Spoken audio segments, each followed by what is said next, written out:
My peoples, what the hell is going on here? Diehard Knicks breaking news. It's not my report, but you can see I got sources in the back there, so might as well claim it, right? I put my sources. My sources say, "Oh, what the guy said the other day? Oh, when I talk to people around the league, you know what I'm saying? Like who saw this coming, right? So I just put it up here. Who saw this coming? We got Adrian Wojnarowski and Shams. I'm not going to report for Shams anymore because Shams is just trying to mess up our lives here. Put it up here. If you don't know who Adrian Wojnarowski, then you just don't know. You're just not in tune with today's basketball. But anyway, here goes the news. Right here in the middle, first it says Los Angeles Lakers in advanced talks to trade and acquire Jazz guard Patrick Beverly for THT Stanley Johnson. Sources tell ESPN, blah, blah, blah. Deal could be made as soon as Thursday. Okay, now they finalized the deal. It will be finalized tomorrow. Tomorrow's Thursday. Beverly's going to the Lakers. Then they got a brief stay over with the Jazz, blah, blah, blah. Okay, listen. They already got the that's ESPN's logo right there. So listen, they've been knew this. Or at least Wojnarowski been knew it because how the hell did they get the Photoshop together already? This is so easy to make though. I mean, people that do Photoshop. But look, like it's 12 o'clock at night and they're already up already. They already got the tech guys already making this a thing. So this is something that's been planned. This is what they've been talking about. So when they talk about the sources and they're saying that they're waiting on something else or maybe a third team is going to get involved or whatever. So they never said that a separate deal was going to be made between the Lakers and the Utah Jazz. Now here's the thing for me, man. What annoys me about this whole thing is the players that are involved. It's Patrick Beverly for two players, Horton-Tucker and Stanley Johnson. So now the thing is Stanley Johnson a waivable player? You know, did he sign an extension? Taylor Tucker just signed a big contract too, so he's basically going to be signed in for a minute there. So I mean, my question for this is like, why would they do this deal? Why would they do this deal if they're looking to possibly shed salary or maybe possibly move on from this Donovan Mitchell situation and build like that? So I mean, it's a couple things here. I mean, but I mean, to me, it doesn't make any sense. Why trade Patrick Beverly to the Lakers? You know, just to get Tucker and Stanley Johnson. It doesn't free up anything for them. It doesn't do anything for them. You know, if anything, it kind of hinders what the Knicks could do as far as a three-team trade because they already made this separate trade here. So are they going to make another third-team trade to get Westbrook involved in this whole mix? So why not just wait and put this into the main trade? You know, I don't understand. Or maybe it has to be a standalone trade in order for it to work and whatever. So I mean, it's so much speculation right now. But one thing I want to say, that's the reason why I came on here, is that I am freaking tired. I am tired of the national media. You know, because I mean, what sources saying, and then Shams comes on and says this is happening, this is happening. There's talks. Oh, the Knicks offered 3 first-round picks. Oh, the Utah Jazz won 7 first-round picks. There was no picks involved in this deal, and the Lakers gave up 2 players, and Utah Jazz didn't have to get nothing but Patrick Beverly. You know, it's just very odd to me, very very odd to me. How does Tucker and Stanley Johnson help the Utah Jazz situation? It doesn't make any sense, man.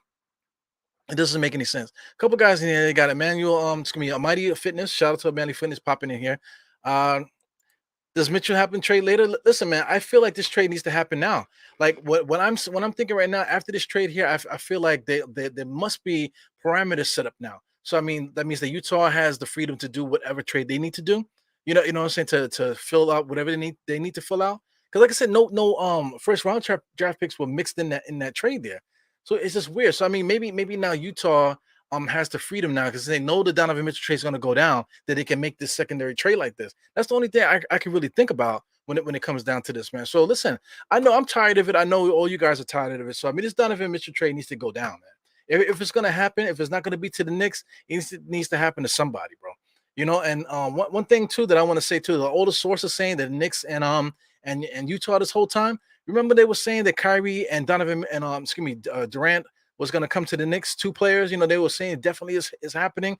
And even Stephen A. Smith, got into a spat with Durant during that time period because he said, "Oh, you're going to go against my what I say." But Durant, how you going to talk about Durant when Durant is denying it? And you're going to deny me? You're going to deny? But I mean, it's the horse's mouth. It's just so weird this whole thing here.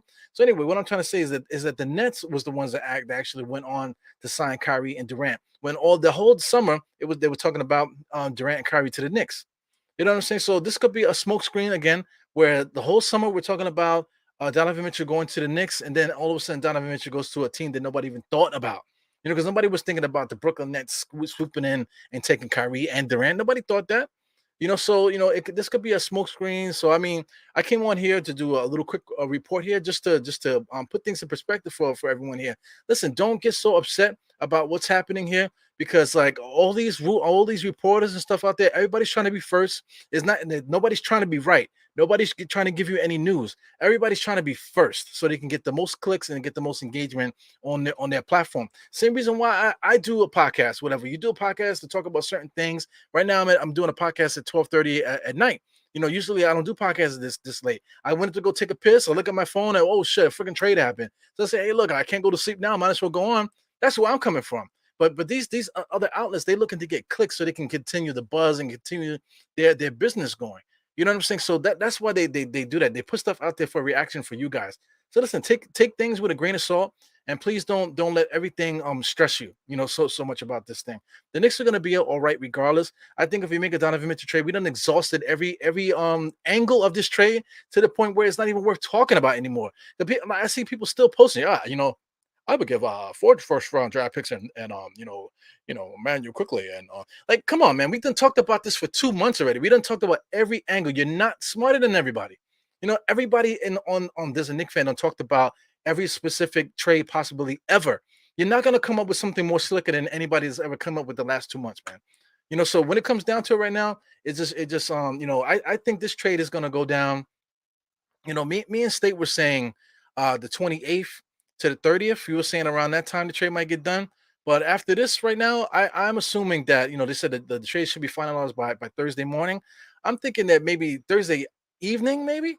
That's the thing. You can't call it. I'm thinking maybe Thursday evening because for some reason business resumes on Thursdays for the NBA. The trade deadline, the freaking All-Star game, the season.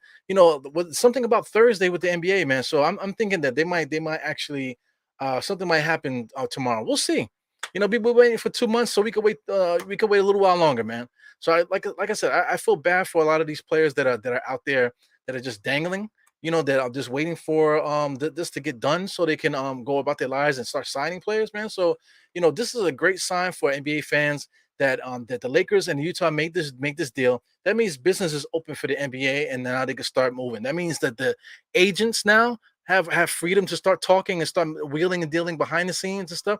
So now hopefully the business and NBA can keep it moving, and then we can have more fun as Knicks fans, man. Because that's just NBA fans in general. Because that's the whole point, man. That being under this disarray or just being under stress, it's not fun. It's not fun. This is not why I like sports. Like life in general is could be stressful. So you want to go to sports and whatever your vice is to get away from real life, man. So you don't want to leave your real life and then go into a stressful situation if it don't really mean nothing. It's just crazy, man. Me and my wife was talking about the metaverse, man. I saw a ad for it where some dude put a pair of shades on, and then he goes off into his world and whatever. He's shaking hands with somebody that in the virtual world. So I mean, like that's what it's becoming. Like you leave one stress from your life, and then you build like a fake persona online, and then in that becomes your real life just to get away from your stress.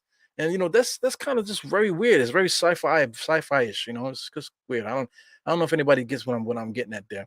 But a mighty finesse. Lakers wants Bogdanovic also. Listen, man, I've heard everything that you've heard about Bogdanovic. Also a couple other players too. Rudy Gay is involved, and I heard his name too a couple times. A couple other players too that was involved. But it is what it is, man. Good morning, Sherwin. You got Raf. What's good, Raf? Yeah, what's good, my brother? Yeah, this is just very nutty, man. I just wish it would be over with already. So that's the big thing too. Westbrook and Beverly on the same team. That's crazy. So I know they listen, when it comes to agents and stuff like that, when these deals go down, the players already know it already. The agents already told them, hey, yo, we about to trade for Patrick Beverly. So here's the thing now. Are they gonna keep Westbrook now? Because they possibly could do that. Because maybe they think that if they can get Patrick Beverly here, to be the backup to Westbrook, maybe that would get Westbrook to go to the next level. Because shout out to that coach, Darvin Ham was saying about Westbrook that he wants to get Westbrook right, get him defending properly, getting this, that, and the other.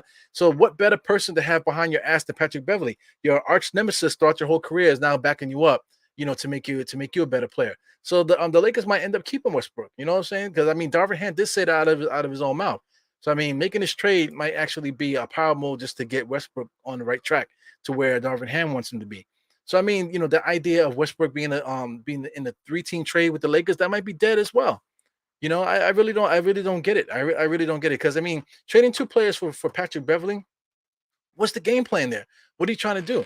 So I mean, like a third, they can still get in on a 13 trade. I'm thinking the Lakers might want to get a Fournier just for the shooting purposes. Maybe clean up some of their roster and get in a high paying player just to get some of those people that they signed last year off the team. That way they can get some more veterans in there and then make a better situation for LeBron to win.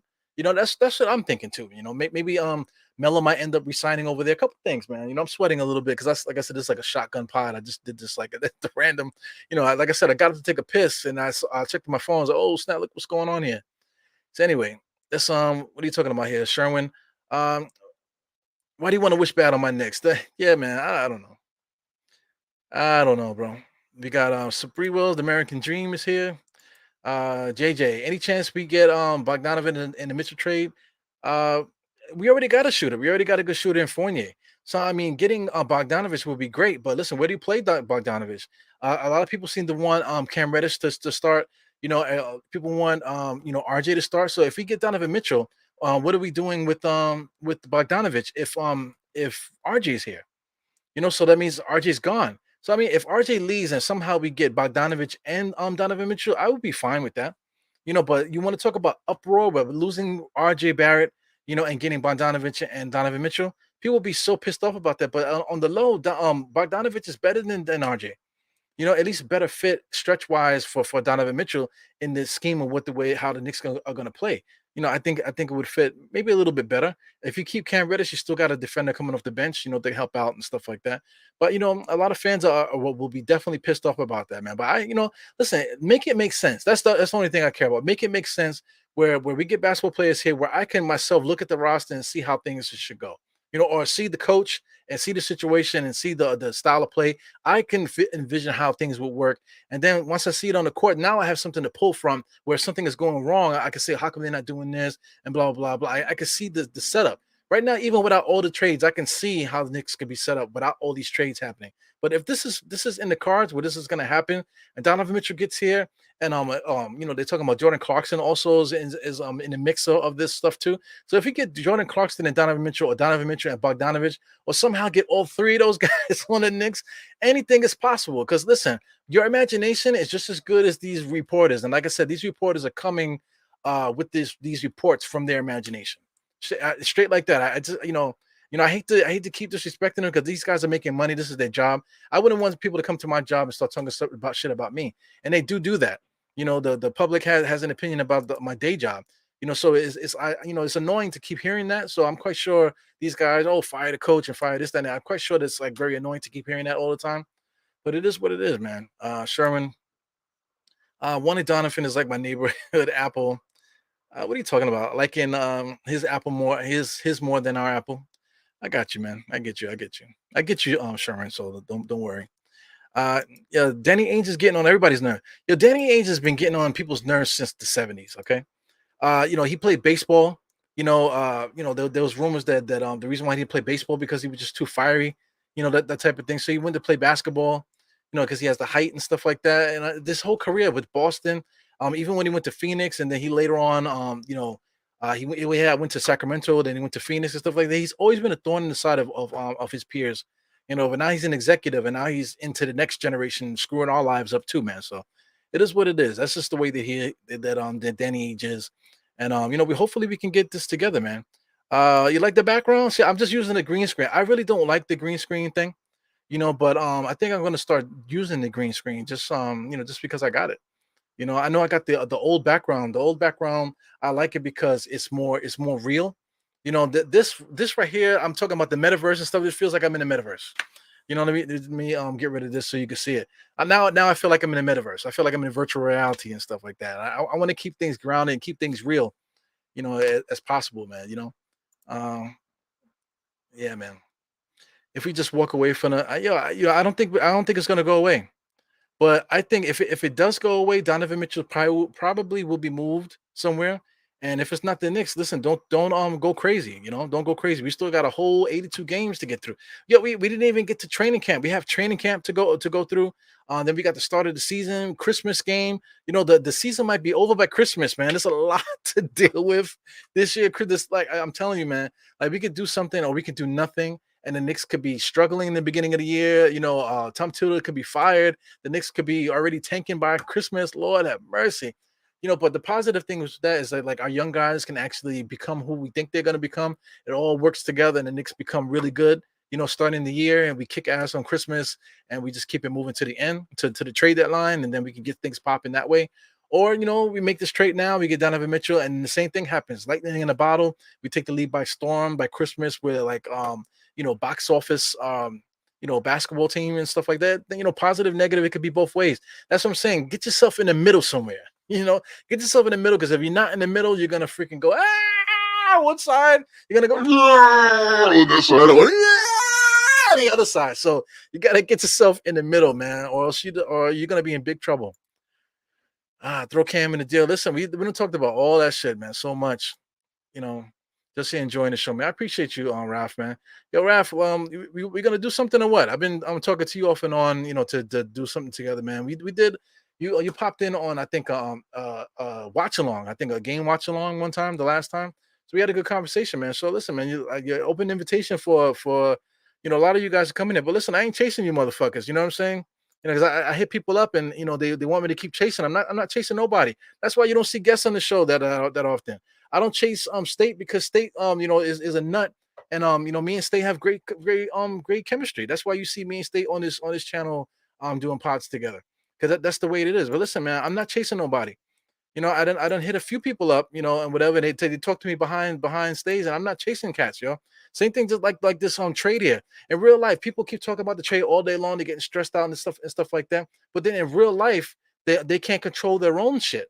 You know what I'm saying? You can't control your own shit, but you're going crazy about some other stuff. So the way that I handled this whole Knicks situation, the way that I handled this channel. So listen, man, I'm not gonna freaking get so let this news piss me off, whatever. And I'm not gonna let these people out here piss me off neither, too, man. Listen, I hit you up. You want to get on the pod, or let me get on your pod. Let's have a good time. If I gotta chase you to do it, then get the fuck out of here.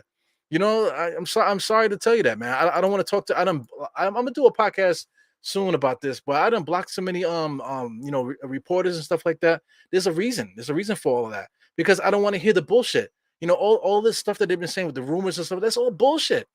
So why do I want to interview a Mark Berman or something like that if they're feeding bullshit to the masses, man? It's pure bullshit. Why would I want to sit across from you and talk nicely to you? Yeah, I just don't get it. I just don't get it. So anyway, shout out to Mac. Thank you for hanging out. JJ, yeah, Knicks fans overrate RJ like crazy. Yeah, listen, man, if we trade RJ, we got Cam. People say that, yo, Cam, you average 18 points as a starter when you don't know basketball because he was doing this in Atlanta. If you believe that, then if we trade RJ, then we'd be good at 3, right? I said that I already devoted a pod to that, but it's the truth. If you believe in RJ Barrett, or people that believe in Quentin Grimes and think he's going to be Houston and Clay Thompson, if you believe that, then why are you so worried about on trading RJ Barrett? If you believe that you already got 2 players on your squad that's going to be perennial all-stars. It's crazy, man. Let me get a drink. I don't even know what the fuck that is. So anyway, Westbrook, let me see. Westbrook, it's like Matt Barnes and Artest on the Lakers. Yeah, I get it. Yeah, I get definitely get that thing there. Lakers need shooting badly. So listen, that's what I'm saying. Fournier could still be in the mix. I'm so like they need shooting. So I'm surprised that Bogdanovich didn't go to the Utah Jazz. That would have been interesting, because they did make the trade for that. I mean, so how come? It's just interesting. But I mean, I totally get the Pat Beverly thing. So he goes State. What the fuck is up, State? Yo, what up, y'all? I just got home, man. What's up, yo? Yeah. I just popped on real quick, man, just to talk about this freaking thing. So. I'm kind of going crazy. I'm ranting. I'm on fire, and I just shouted you out too, because I'm like, yo, I don't do podcasts with nobody. If I ever had I had the last guest that I had on here was your idea. You know what I'm saying? And then I end up having some words with him later on or whatever. But that was your idea. I don't like. I'm not gonna chase guests. Like when me and you hooked up, right? It's not like I had to chase you or you had to chase me. Like we hooked up, and now look, we just be doing pods together, because that's just the way it is, a natural. It's a natural thing. I'm not chasing cats, friend. Yo, what I told you 2 months ago, Nick content creators is weirdos. And I told you, I've been told you that. Yeah, I've been told, and the dude you talking about, I had words with him recently. So it's like, but it is what it is. What's up, man? Talk to me, man. The Lakers make this trade, right? And immediately I say, y'all hope to God somebody recording right now. So you're the person that was recording right now. And the only reason why I'm recording is I broke my toe. I can't sleep. I got up to go take a piss, and I check my phone like, oh shit, so I can't sleep because my foot is killing me. Man. Yo, that trade tells me Lakers need wings, and if they gonna try to get wings from the Knicks, I want their first round pick, and we need to shoot that first round pick right to Utah. I think we gotta be patient, man. We just gotta be patient. It's gonna happen. I think now let me ask you a question. So somebody on the thread said that the Knicks, somebody advised Leon Rose to trade RJ for Donovan Mitchell. I want to ask you, who do you think was that person?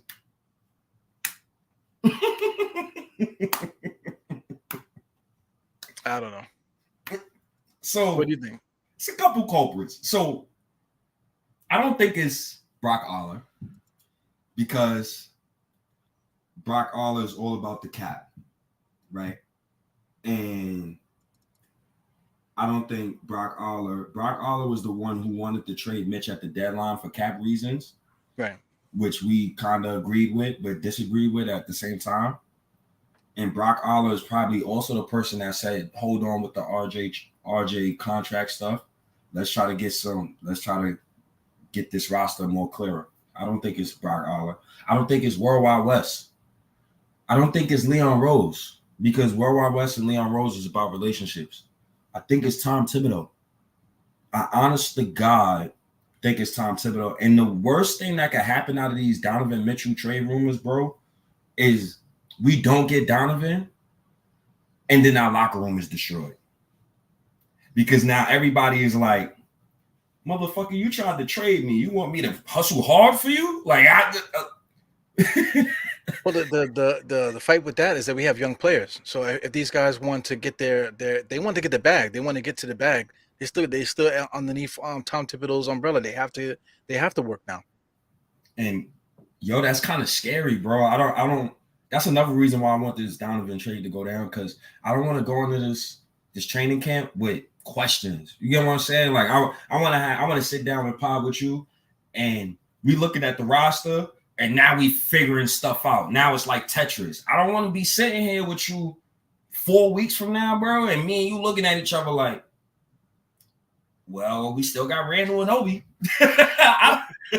It's a catastrophe after all of this. Because I mean, I was talking about stress before. It's this whole thing has been too much stress. So for it to end in a certain way where like I mentioned it before with like the way that Kyrie and Durant ended, we were talking about them. Stephen A. Smith capping for us and say, yeah, we about to get there. This the Knicks in New York about to be back, and then they go to the Nets and it's like, yo, blah blah blah, and then they try to throw it as, look at the Knicks fans, you thought you was getting Kyrie and Durant, but everybody was saying it. For the whole, most of the since the trade deadline, they were saying it, that they were going to come here. They were showing video of them talking to each other. Remember that two team. Remember that Kyrie had the two fingers talking to Durant.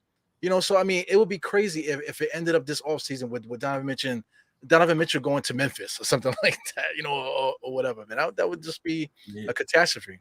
Like, all feelings aside, as an organization, you're supposed to talk about every single player on your roster. There's no such thing as an untradeable player, right? Unless you're Michael fucking Jordan or something like that.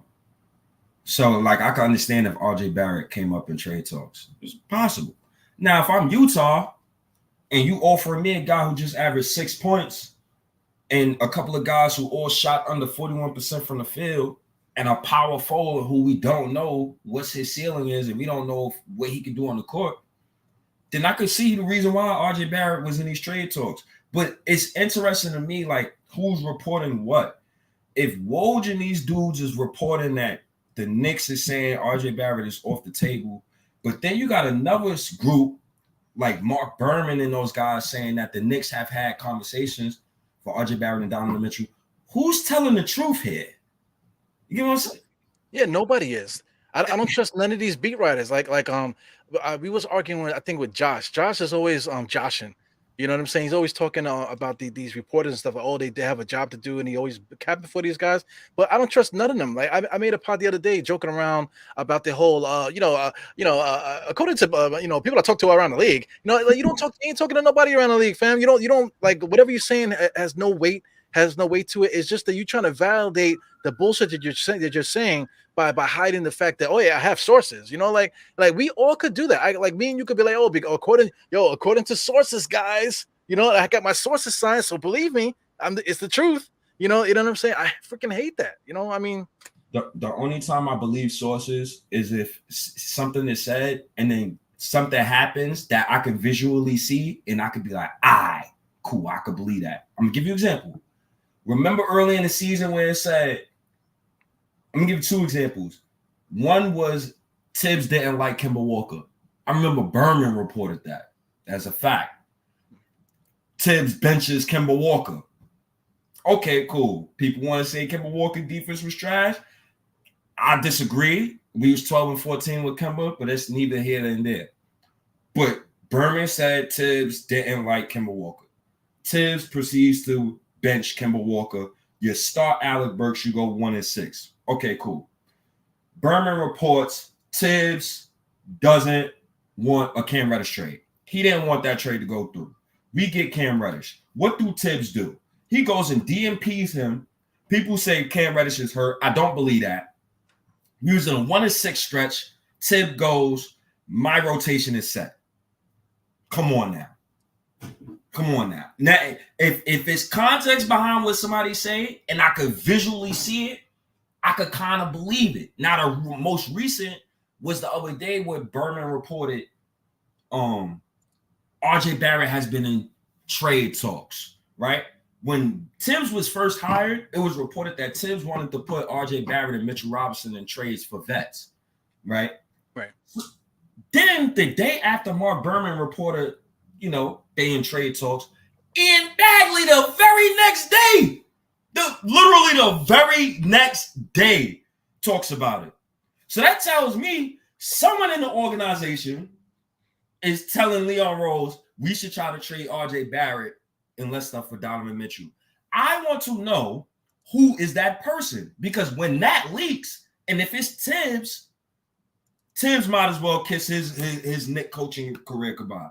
Because I don't know how you can come back from all of this and then look in your locker room and look in your players' faces and think they're going to give you maximum effort after the shit you did last season. You played favorites last season. So even if somebody say you got to earn it, are they really earning it? Come on. I don't know, man. I don't know. It's a lot of reporting, a lot of sources and stuff like that. I just follow what I see, man. Yeah, I get it, man. It's very annoying. Like the WNBA does that. I was talking about that when I was doing the WNBA thing I was doing. What the WNBA is a lot of politics. They like to sign young ladies to if they're from a certain arena. Like all of a sudden Candace Parker's on Chicago, because she's from Chicago. So because they need to generate interest. So they got her over there. Somehow they got all these good players in Chicago. They can go 6 deep. It just so she could be the face and this, that, and the other. The NBA still does that stuff too. They did it with Magic and those guys here to put Magic and Bird on opposite sides and build up that team. How did they get Magic and Kareem and James Worthy? How did they do that? How did Bird get McHale and all that? Politics is usually around this NBA, man. And like I'm tired of it. It's 2022, and I'm like just like you. I'm tired of all this stuff. The Tom Thibodeau, if he's acting rogue, to try to get his way. I hope that's not the case. I hope everybody's on the same page with the Knicks and everybody's working their magic behind the scenes and they're doing it collectively. I hope so.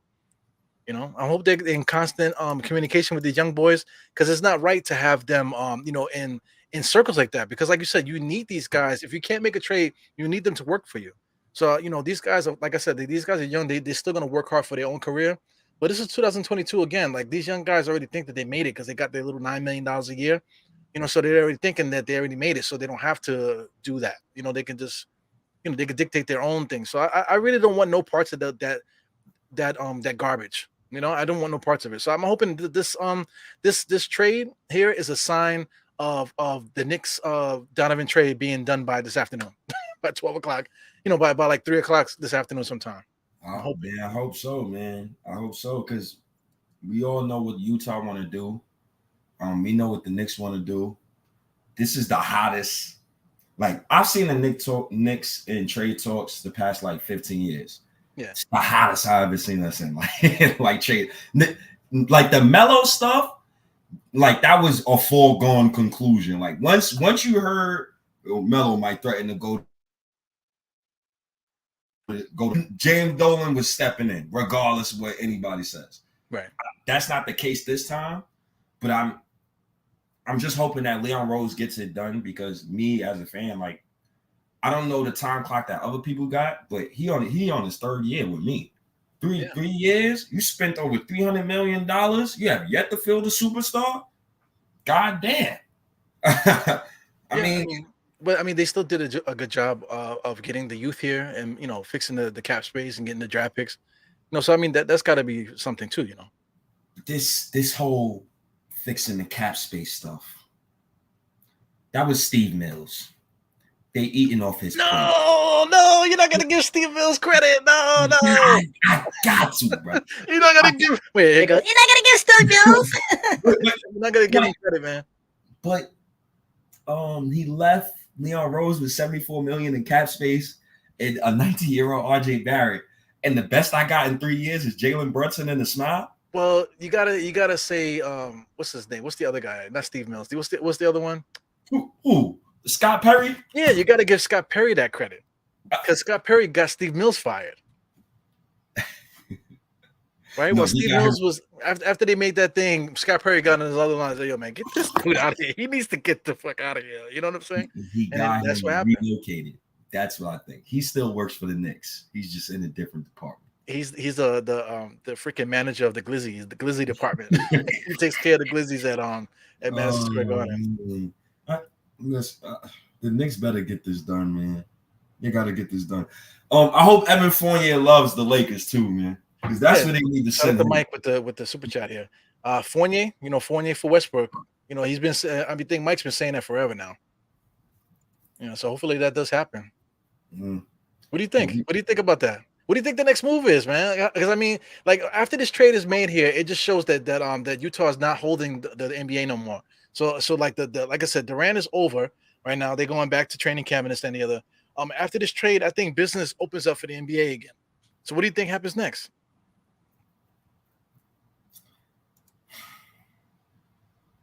Indiana makes a trade. Indiana? Yeah, I think Indiana want to tank hard, so I think they're going to make a trade. Okay. And I think the Knicks is going to make 2 trades, but I think it's going to be 2 separate trades, or they can make a 3-team trade. So let's wait and see. We gotta wait and see, man. I don't know. Leon Rose don't talk enough for me. Remember, Steve Mills used to yap all the fucking time, so it was kind of easier to gouge what the Knicks was going to do. Right now, I don't know. Yeah, but when Steve Mills talked, right, you already know what was coming out of his mouth. Trash. Right? Straight trash, man. You know what I'm saying? So I mean, I really don't want to hear what they have to say. Just like you said, like when they do stuff, when stuff happens, you can kind of see what's happening. So I mean, when we do things, you can kind of see what's happening. What Leon Rose's situation, you can kind of see what he's doing. Because I mean, look how many draft picks we got. He stockpiled all these draft picks. He didn't trade RJ yet because he could have. It was like you said, if it was Steve Mills would have been traded RJ Barrett away, I think, man. Yeah, listen, this is how I would have went with Steve Mills. That first initial trade of Obi, Quickly, Grimes, 4 first-round picks, that would have been done. Now, if they would have said, nah, give us RJ, 3-4 first-round picks with Obi, that would have been done too. Yeah, that's for sure. Steve Mills was here. You're damn right. This whole roster would be different. Everything would be different on the roster. New coach would have had what's the name? Tom Thibodeau would have got fired already. It would have been a bit craziness. Yeah, I see. That's different. I don't think Tom Thibodeau would have been fine. Wait, matter of fact, he probably would have. Who knows with Steve Mills? Steve Mills is a jackass, man. That's why, like I said, that's why he's the Glizzy King in Madison Square Garden right now. Oh man. Well, since we're talking about like the next trade, right? What do you think about this? Can you see it? I can't make it any bigger. I'm sharing from my actual phone right here. But it's a mock trade. So, what's the name? I forgot his name. I forgot the guy's name. But anyway, he sent it to me. Donovan Mitchell for Karis LeVert. You got Isaac Okoro, Ochi Abijagi, whatever his name is, and 3 first-round picks. What do you think about that deal? A lot of like fans outside of the Knicks and whatever, they seem to think that Cleveland has a shot to get Donovan Mitchell. Yo, they do, because I like that deal. Yeah. But it's a secret team out there. I don't want them to have no parts in this Donovan Mitchell deal. That's the Toronto Raptors. Shit. If they called Utah and they could offer up anything else besides Scotty Barnes, Pascal, and Fred VanVleet, I might as well kiss Donovan goodbye, yo. I might as well kiss him goodbye. Yeah. Yep. Yeah, man. I mean, they got some players over there they can trade, over there. They can give it an OG Jr., OG Anunoby, Bobby Boucher, 4 first-round picks. What? And you get to keep Scotty Barnes and you got Donovan Mitchell? Yeah, Toronto. Toronto's gonna do that because I mean, is a size still over there? Yeah. Yes. Yeah. So I mean, he's the closest thing to Isaiah Thomas there is in the NBA right now. So if anybody's gonna sell all those draft picks, it's gonna be him. Yo, that's crazy. He's like if this was the multiverse, that's mad OD. He's dead Isaiah Thomas, bro. Yeah, he's a that's variant of mad Isaiah OD. But he's the good one though. He's the he who remains, right? Isaiah is fucking King the Conqueror, and he's he who remains. Yeah, I get it. Man. Is there so we know Melo gonna be a Knick, right? We know he's gonna be a Knick. Is there anybody outside of the roster, after we make these trades? Let's say if we traded both. Let's say we traded Reddish, and this shit gonna hurt what I'm about to say. It all hurts, though, man. No, I don't think Utah will want Reddish. I might have to take him out because they don't want to pay it. But I'll put in Reddish just for conversation's sake. Let's say if Reddish, Grimes, Quickly, and Obi is gone, what the fuck are we gonna fill up the bench with? I'm trying to find the post now, man. But I mean, what's my man? The play for that was originally in Houston. He went to the Clippers, and then he went to forgot where else he went after that. You know what I'm talking about? Power forward that I keep mentioning. Power forward. Damn, hero. Damn, I'm getting old. Well, yeah, I'm getting old too, man. That's why I can never remember nothing. Oh my god. Let me see if I can get this this tweet out here. There you go. I couldn't remember the name of the publication, but they posted it today with just basically all the free agents that's available out there. Still, that's waiting for the Durant stuff to get out the way. They're waiting for the Donovan Mitchell stuff to get out the way so these guys can start getting signed. Because there's a lot of guys. You want to talk about the dude Dennis Schroeder? He's still available. Dennis Schroeder could start on some NBA teams. And he's dangling right now. There's still some talent out there. I need to see this list that you're talking about. I think I seen that list too, but I can't find it. Because I mean, all these takes and stuff, in social media is constant. So I gotta like really dig for this thing. I think it was yesterday they might have posted it. So it was by Clutch Points. If anybody out there is listening, they want to throw that at us, the link or whatever. We could. I got it. So here we go. It's Clutch Points. So here goes the share. Let me get it together. You hear me clicking away, right? Yeah, man. Yeah, so here we go. This is from Clutch Points. So you got Colin Sexton, of course, right? You got Dwight Howard. You got DeMarcus Cousins. You got Dennis Schroeder. Lou Williams is still out. That's the guy. Montrezl Harrell. He's still there. He could be, he'll be an instant player off the bench, or he could start for you. It depends what you want to do. You got LaMarcus Aldridge is there. These bunch of old guys. Eric Bledsoe is still available. Isaiah Thomas. So this is just a list that they came up with, and there's still more players out there available. I need some wings, Eru. I need some wings, man. I hate that list, man. But I will say this. Yeah. Melo's intriguing. Sexton is very intriguing. Very, very, very, very intriguing. Yeah, he's still hungry. He's still trying to get that money. So, I like Montrezl Harrell too, man. A lot of people are down on him. Dennis Schroeder's good too. If you got Dennis Schroeder coming off the bench or somewhere, in your guard rotation, that's a good player still. I mean, that's if you do something like you send Derrick Rose somewhere, then I probably consider it. But nah. Let me not even say that. I was about to say something blasphemous, I think. Everything is blasphemous. Let it go, man. Let it go. I was about to say I'll go get Eric Bledsoe. Nah, he not whack though. It's just he can't shoot for shit. Montrezl is in legal trouble. I did hear that. Yeah, he got caught with weed. They think weed is like a million pounds or whatever over there in Kentucky. So drug trafficking. Motherfuckers is drug trafficking weed. Yeah, it's not happening. Not in this day and age. Not in the United States, at least. Nah. Shout out to Russia. I hate that free agency list. I ain't even gonna lie to you, bro. I want to wing. I think that's the reason why. Like, I want to wing. Why the fuck is it 130 Knicks fans up right now?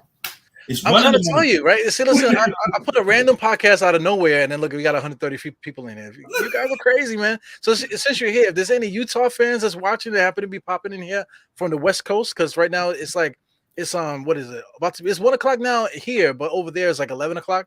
So shout out to you guys, man. Like and subscribe.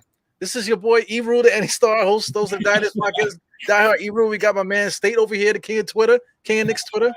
You know what I'm saying? Subscribe and stay for a while, man. You know what I'm saying? Thank you for coming in here. Oh man, I could imagine what this podcast would be if we like had set days or if we had set schedules like everybody else. We like me and you don't live like that. I think honestly, it's kind of better that way. A little bit. Yeah, I like it too. I like it better. Because prime example, me, right? I'm walking in my crib. I'm like, damn, I need to talk some Knicks right now. I gotta talk some basketball, man. I don't care who's recording. I literally open my laptop. I'm like, Uncle Freezy, he usually on. Oh shit, he on. Oh yeah, I'm jumping on the podcast. But that's how it be like that sometimes. That's how it happens sometimes. Yeah, that's how it is. I'm married, man. I got my wife. My wife is like, yo, you really gonna do a podcast at 12 o'clock at night? I'm like, yep. See you tomorrow. And she's like, okay, what the fuck? And I got 2 kids. That's why I can't do the Twitter Spaces thing because I gotta watch them. I can't be listening and cursing cats out on the internet when my kids are right there. I just can't do it. You know what I'm saying? You it just goes down the line there, man. You could do it. You're a young guy. You're free to do all that stuff during the day. And then you work nights too, so you could do this shit. You know what I'm saying? But you work a lot of hours. You be in the hospital with full scrubs on doing podcasts. It's crazy, man. No, I try to. I don't know. That shit is hard, bro. That shit is hard. Yo, stripper dollars. Yo, Paris Duggar is crazy, man. That shit is hard. People kill me when they say, yo, man, it's easy to just make a pod and make a Twitter Spaces. No, the fuck it's not. Yeah. It is not, bro. You gotta build that shit up organically. Like, people don't just follow Diehard Knicks Pod or State of New York Knicks Pod because we beg them to follow. Like, they genuinely follow us. That's what I like. You're just so ill. Like, I'm just the illest dude. I'm gonna do it better than everybody else and just get 1 million followers off the rip. It happens. You get the right people following you. All of a sudden, you become like this big craze and sensation. But I mean, it doesn't work that way for a lot of people because there's a lot of great pods that still can't get their subscription up and they can't get their engagement up because for whatever reason, but they're dope. It just happens that way. Yo, you gotta, because a lot of people, you can see when a front runner is front running. You get what I'm saying? Like, a lot of people be on when they giving takes, sometimes it don't feel like it's authentic. Like, sometimes it don't feel like it's from the heart. Sometimes you just using numbers. I had an OG today tell me, I don't watch basketball for numbers. And I say, why you say that? He said, yo, stats don't tell a whole story. You got to watch the actual games. Like, he's saying to me, he tell me like, yo, Michael Jordan's stats will never show his actual game. Like, you have to watch the game in order to see it. One of my favorite players of all time, I tell you all the time, Allen Iverson. Allen Iverson is fucking inefficient. You will never hear me bring up 41% from the field. Matter of fact, I got a question for you, and it just hit my brain. Evil. God damn, I got a question for you. Bring it. Evil. I want you to tell me what NBA team in NBA history you've ever seen sport 6 players that all shot under 41% from the field. I'll wait. What, 1950s? The Knicks in 1950 something? Shit. Now, the Knicks started 4 players, and all 4 of them shot 41% from the field. Then you had 2 other players who shot under 40% from the field coming off the bench. Who fault is that, Eru? That's the players or that's coaching? Maybe it's the ball. Spalding. Yo, get the fuck out of here, man. Get the fuck out of here. Yeah. Maybe it's the ball. Fucking Wilson. I still don't want to play with That no was damn the Wilson. Wilson ball? Yo, Eru. It could be. I don't know. I've been watching ball for more than 20 years, man. That's crazy. I've never seen a team sport 6 players in their rotation shoot under 40% from the field, 41%. That is crazy. I you brought that up before, and I'm thinking about it now. Like literally since like the 50s era, because in the 50s they didn't care about like efficiency. They just wanted to get the ball up, on the basket. That's why Will Chamberlain and Bill Russell and all those guys were getting so many rebounds, because they were just so many rebounds. They were just throwing the ball at the rim. They weren't trying to, they weren't trying to perfect the jump shot at that time. Yeah, but I've never seen some shit like that before, bro. Yeah, and you see posts like this, right? Fournier and Randall is terrible. They're not terrible. The position that Tibbs put him in is terrible. He's the crime lord. I keep telling y'all this, bro. It was on no planet should Evan Fournier break John Stark's record in a losing season. In no planet, Alec Burks should be second in minutes in the month of March when we're 10 games under 500 and Jokic leads the NBA minutes in March. That's coaching. Yeah. Randall slapping the laptop out of your hand. I don't give a fuck what coach you are, Eru. If I'm a coach, I see my star players slapping a laptop out of the assistant, I'm dunking them up. Yo, what you doing? Sit your ass down. What you doing? I'm dunking them up. Sit your ass down. Sit your ass down. Yo, I done tore my ACL dragging Randall big ass off the court. Yo, get your ass down and sit down now. Because you're destroying the season. That's on Tibbs, bro. Tibbs is a fucking maniac. Evo, I'm telling you it's on Tibbs, bro. If you want me to say sorry to Randall, I will. But I'm not, because Tibbs fucked everything up, bro. It's on him, bro. Yeah, do you know who our best shooter was last year? Go ahead. Let me laugh. Go ahead. Well, I mean, of course, Mitchell Robinson. But like outside of that, outside of Mitchell Robinson, it was Derrick Rose. He was also hurt, and Obi Toppin that barely played, and Jericho Sims also. So excuse me, Damian Dotson. He shot 50%. So a guy that didn't play since November. And Ryan Archinato, he also shot 50%. Yo, God, yo, this coach, yo. Knicks are in trouble, man. Yo, the Knicks are in trouble, but the Knicks got a bright future. Ain't that weird?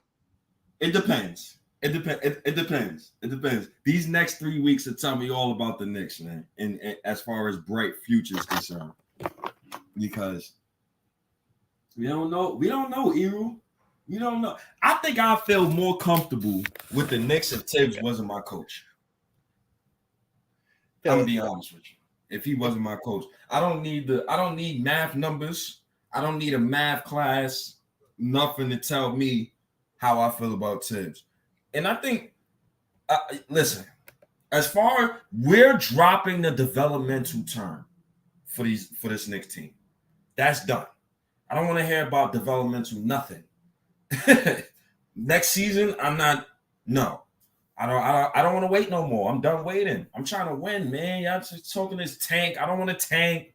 The tanking part, that was 2 seasons prior.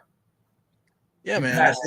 It's like having a video game and still trying to get the DLC. The DLCs are still coming out. Yo, man, come on with part 2 already. God damn. You know, all these DLC. That's what the Knicks been doing for the last 4 or 5 years. DLC. You know, downloadable content. You know, upgrading this guy. Hopefully this guy gets better. Hopefully this new patch gets better. Listen, man, we got to upgrade to the next game already now. You know, and move and level up now. We got to start leveling up this thing. When people say we not like championship bound yet, I agree with that. But when people say we're not ready to take that next step, that's what I disagree with. I strongly disagree with that. Yeah. That's another reason why I want this trade to go through. And also it can help Tibbs. You want me to stop crapping on Tibbs? Go get Donovan Mitchell. Now it's no excuses for Tibbs. Right. So shout outs to the Lakers, man. I'm so happy the Lakers didn't move. Now we can get this party started. Yeah, I'm really expecting, because I feel like I was mentioning it earlier. I feel like every Thursday is like, you know, the trade deadline was Thursday, you know, at 6 p.m. and stuff like that. So I feel like Thursday just seems like a great day to start business. Let's get it popping. You know, if there's a trade to be made, just do it already. Because it's always Thursday goes into Friday. You notice the news cycle. Then it's the weekend. You give it 2 days rest. And then Monday, you know the Knicks is going to be in the news from Monday till forever beyond. So I think it probably would tomorrow or something. Because I think that was the first domino, was the Patrick Beverley move. Because we knew Patrick Beverley was gone. Right. So, you know, that was a good move for the Lakers. I like that move. Yeah, it was good. And, you know, it just also set like I mentioned this earlier too, is that it sets the parameters now. Because it's like, you know, we're waiting for Danny Ainge to figure out what he wants to do and whatever. But if he makes a separate trade with the Lakers, that means that he already knows what he's going to do. So that means that something's got to be already frameworked already. Yes. You know, because Pat Beverley seems like a piece that will be nicely involved in a situation like this. You know, 3-team trade, or maybe Pat Beverley to the Knicks or whatever, something like that. But he's a big name, and he goes to the Lakers on a separate deal. So, you know, like I said, there's got to be parameters now where something is definitely in place to be done next. So, on Obi Toppin and Quentin Grimes, you know, I wish them the best of luck if they're in this trade. But, you know, I said it before, a lot of these kids ain't going to survive these next 2 years, these next 2-3 years, man. Yeah, because we at that point, we got to make a move. You got too many draft picks. What we got them for? And we signed Leon Rose to bring a superstar here. Word up. I mean, listen, we already paid Julius Randle. We paid Mitchell Robinson. You know, RJ, you got to pay RJ Barrett. If we trade for Donovan Mitchell, he's paid, and then Brunson is paid. So then we can't pay quickly. We can't pay Obi too. You know, everybody can't get $100 million, man. Yeah, that's a fact. Yo, you right. I never. God damn it, Eru. What, bro? You dead right, bro. Because you dead got to think about Obi Toppin's contract and Quickly's contract next offseason. So Brock Aller probably is pondering that too. So, I mean, the only mistake I got with the Knicks that I probably won't get over is keeping Randle and trading Obi. That's the only probably emotional attachment. Right. I'll be a little mad at that. I would kind of be mad too, but the thing is, you have to do it. But also too, like Julius Randle, how old is he? 27? Julius Randle. Yeah. So Julius Randle 27. Obi Toppin is what, 24, 25? How old is Obi Toppin right now? 24. Randle is 1 year. Randle's basically about to go into his prime. Right. You know, so it depends. Like if we get Donovan Mitchell, you kind of want guys that are ready to go now. You know, Obi Toppin is not necessarily ready at this moment. You know, Obi Toppin hasn't even entered. He hasn't really made his NBA moment yet. His NBA moment was at the end of last season, you know, but he hasn't really had the start of the season where he's like a big part of somebody's rotation, doing big things like that. He hasn't done that yet. So to get to his prime, when is he going to get there? Fucking Tibbs, bro. That's fucking coach, bro. That was my fear when we drafted Obi. Like, how the fuck is he going to reach his ceiling sitting behind Randle? Right. Shout out to Grimes too. He got 3 more years on his rookie scale deal. So we do have a lot of guys, but we have to make a decision. We can keep this conveyor belt going, but like I said, we if we got to pay RJ, if RJ gets paid, then what do we do here? We got all these guys off the bench developing. Even the guys that are paid are still getting developed. Mitchell Robinson's getting developed still. Or if RJ gets paid, he's still getting developed because everybody still thinks that he has another ceiling to go to. But he's going to get paid before he hits the ceiling, though. So we got 2 guys in the starting lineup that's paid already and still developing. And then before, once they finally develop, then you got to pay the other guys. So I just repeated myself, but it's the same. Like what do? You have to make a decision on how you're going to flip the roster. So I mean, we could trade a Julius Randle and keep Obi, but it has to make sense. It has to make sense. Yeah, gotta make sense. But you gotta trade one of them, bro. You gotta trade.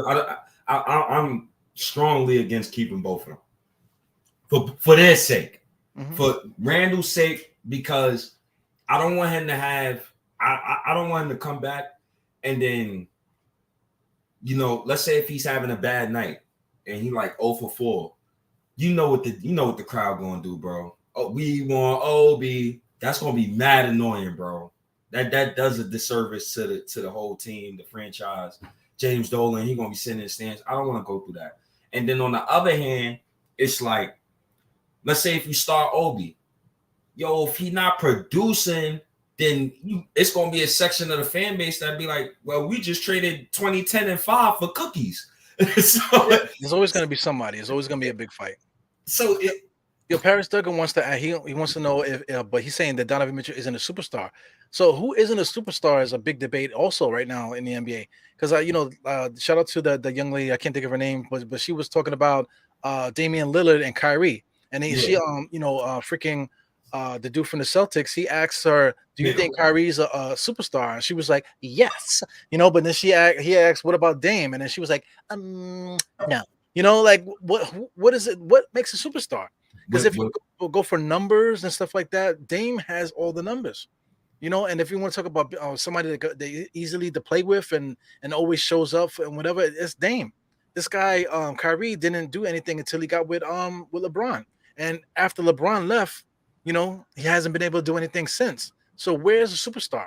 How did he become a superstar over Dame? It depends on who you ask. It depends on who you ask, bro. Like my definition of a superstar, I don't think Kyrie nor Dame is superstars. According for my definition of a superstar, they're both not superstars at all. KD, Braun, Curry, Giannis, those are superstars. Like right. Luka's not a superstar to me yet. He's a star, right? Jokic, superstar. Sometimes it's accolades. Sometimes it's who you playing with. Do you make other players better around you? Sometimes it's how far have you gotten in the playoffs to be considered a superstar? It all depends. I just, me personally, a superstar is a guy who could be a number 1 option on a championship team. And some of those guys I just named, they was number 1 options on championship teams. Yeah, but it always comes back to Detroit too. Detroit had no superstars, but they won championships. You go down the line too. But somebody brought up sneakers too. Like, he got Kyrie got the best sneaker, but Dame's sneaker, he been having sneakers for years too, and his sneakers are pretty good. You know what I'm saying? Kevin Durant has his own sneaker, but so does Derrick Rose. Derrick Rose hasn't been MVP Derrick Rose in like over 10 years. You know what I'm saying? So, all that stuff doesn't really mean nothing. Even RJ Barrett has his own freaking shoe, for Christ's sake. So yeah. Donovan, he's not a superstar. He's a star. For him to become a superstar, he will have to come to the Knicks and be the number 1 option on the championship Knicks team for me to label him a superstar. Or he'll have to come to the Knicks and be the number 1 option on the team that gets to the finals, a la Patrick Ewing. Right. And I will label him superstar. As of right now, he's not a superstar. He's a star. He's 25 and he's top 6 in playoff averages of all time. Top 6, bro. Yeah, playoff averages of all time. So that tells me when the lights is bright, he can perform.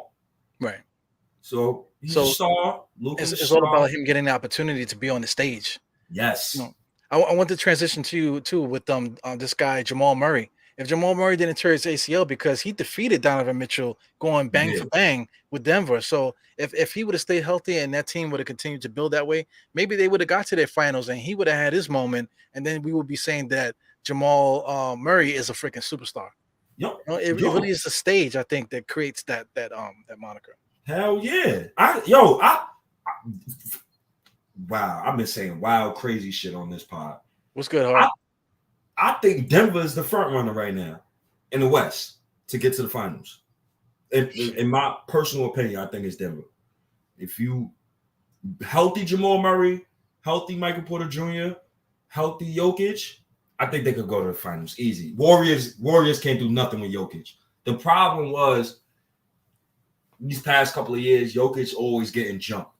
Either Jamal Murray is hurt, Michael Porter Jr. is hurt. So maybe this is the year where both of them is healthy, and then they could get to the finals. Because Jokic is a superstar to me, bro. Yeah, easy. He is definitely. But this is a good point too. You mentioned jumped. Not for nothing, Donovan Mitchell been getting jumped his whole career. Who is he playing with? Yeah, hell yeah. You got Bogdanovich on one side, and Jordan Clarkson's on the bench waiting to come in to sub him. What? Yeah, who did they got there? They got Mr. Wee Wee in the middle there. They can't do anything. Mr. $45 million a year, can't score. Can't rebound or defend when you need him to. What the hell is that about? I don't know, man. He's in a perfect situation for him though. Yeah. Timberwolves. I'm glad they got him. I'm glad they got him. Well, let's talk about stage too, man. Like if Donovan Mitchell from Utah, Utah. Let's talk about it. Nobody wants to be in Utah, Salt Lake City, Utah. You know what I'm saying? All they got is Mormons and freaking gangbangers over there. That's all they got over there in Utah. You know what I'm saying? So you go to the Knicks, where everybody's talking about the Knicks, no matter how bad they are, and then you get Donovan Mitchell here, and we're winning. What? You want to talk about star player? You know what I'm saying? I bought a pair of freaking Donovan Mitchell Spider sneakers, man. I got them shits in a box. If we make that trade, man, those shits is coming out, bro. You know what I'm saying? But that's what I'm trying to say. Once he gets here and then the stage is set and we start that Christmas game, if he's on the Knicks and we win game-winning shot or whatever the fuck, that's the stage. The stage is gonna start building, fam. And that dude, he will become a superstar with the Knicks if that plays out that way. And not to mention, Donovan Mitchell's sneakers are trash. Yes. You know what I'm saying? They're gonna be fire when they hit the trash. They're gonna be fire. You know who I know so crazy? Like the moment he touches down in New York, you're gonna see the whole narrative change on ESPN. Yeah, it's gonna be one or the other.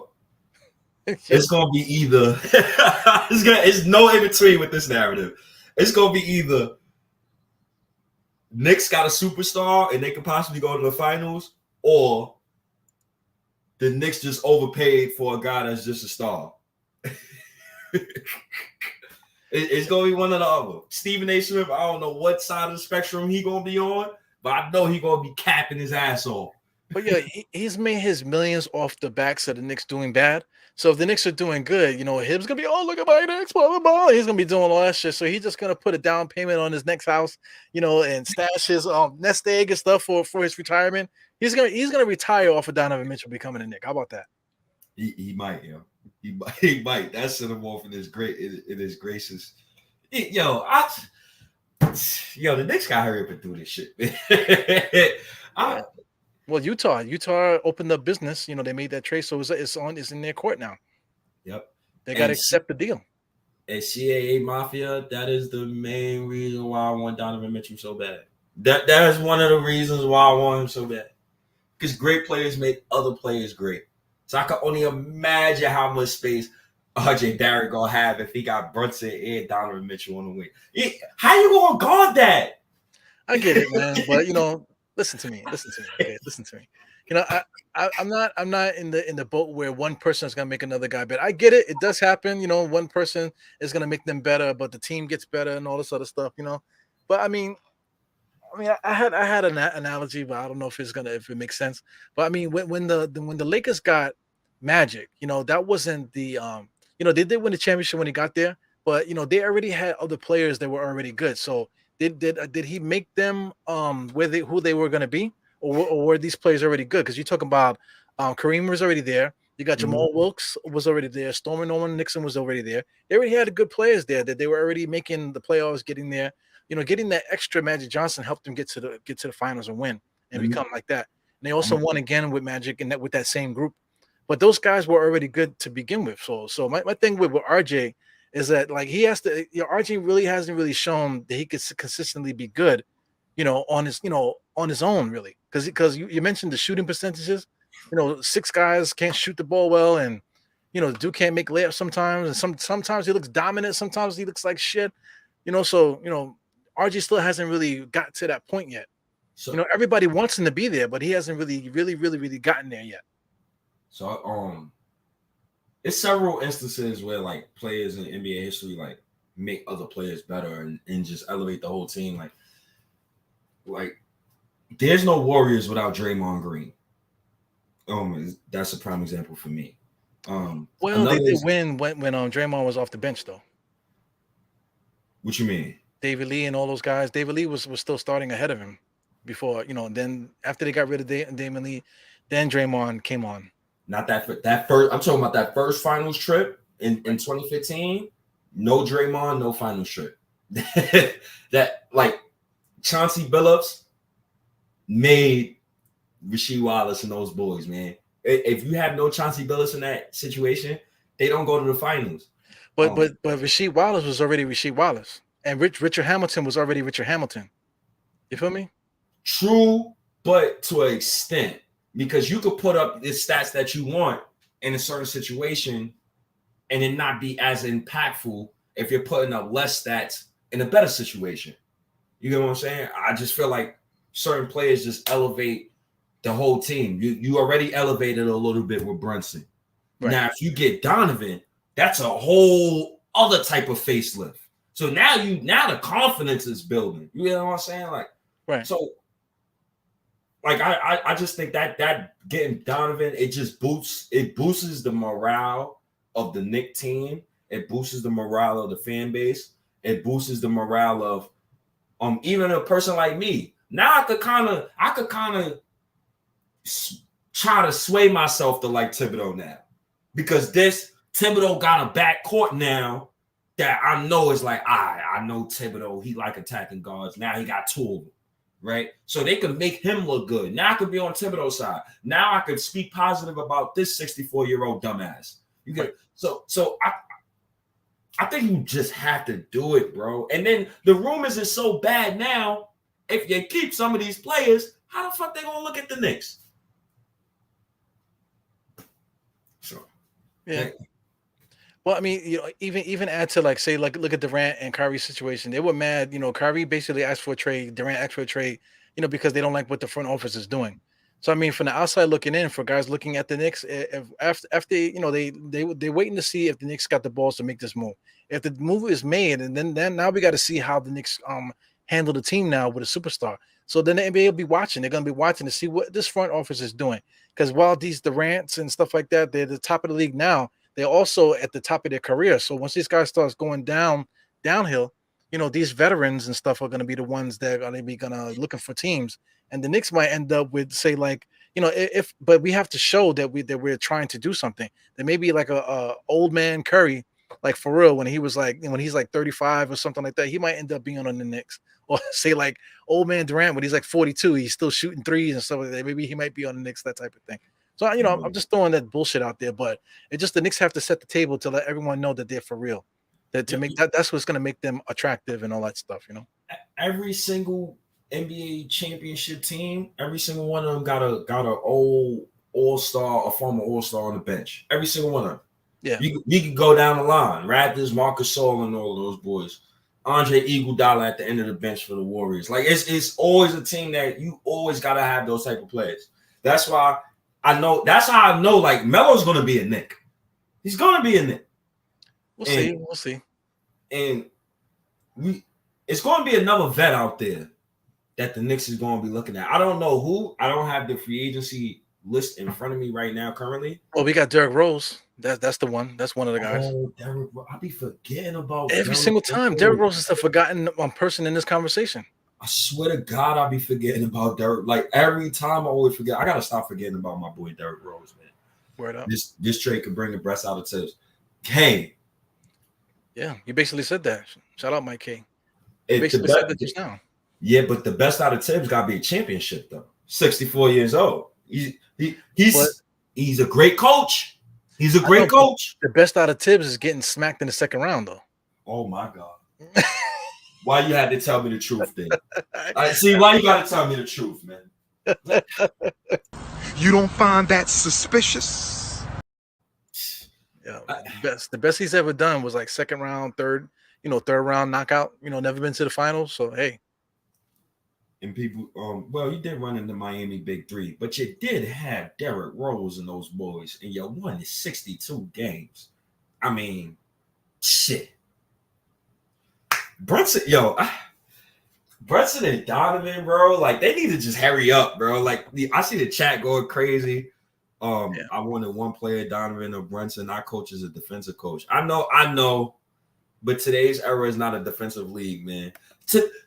I've just seen our league give the weakest defensive player of the year award out these past 6 years. Weak.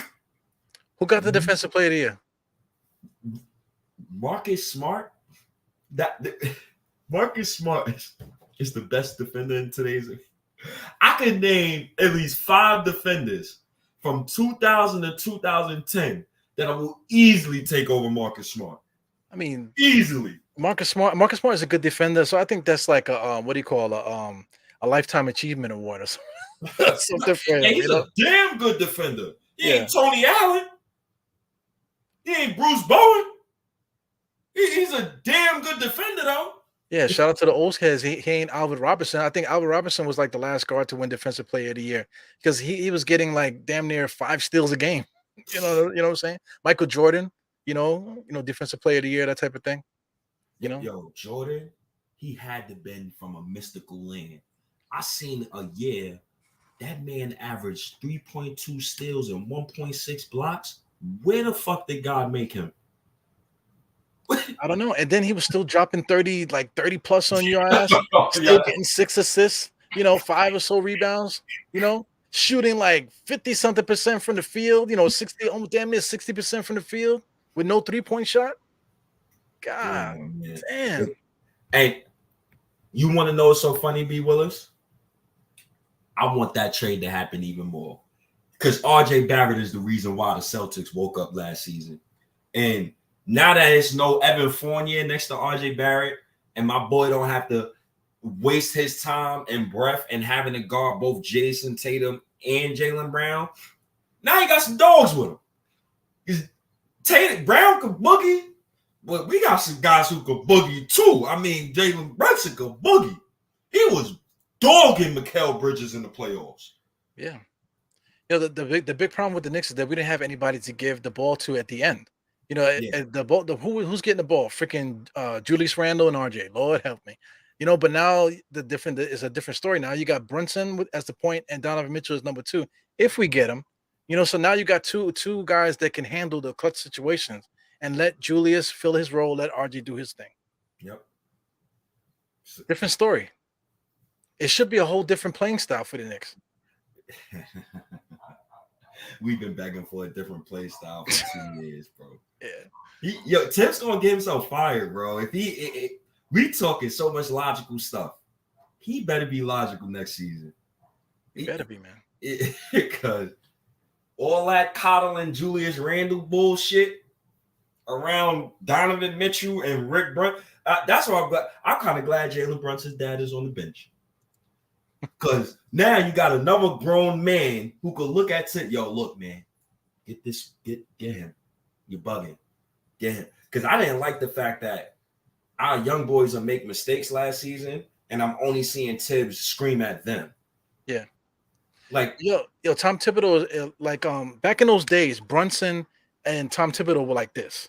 They were around the same age or so, maybe Tibbs may be a little older, but he was a rookie coach. Brunson was the bench guy. So anything that Tom Thibodeau was doing, coaching wise, whatever, to try to keep the young guys in shape, that was Tom Thibodeau. So they got a bond. You know what I'm saying? So while Brunson was getting in shape, running up and down the steps with Tom Thibodeau and stuff like that, young Brunson, Jalen was sitting right there playing with his toys or whatever, his Game Boy during the time or whatever. So I mean, the point I'm trying to make is that Tom Thibodeau is uncle.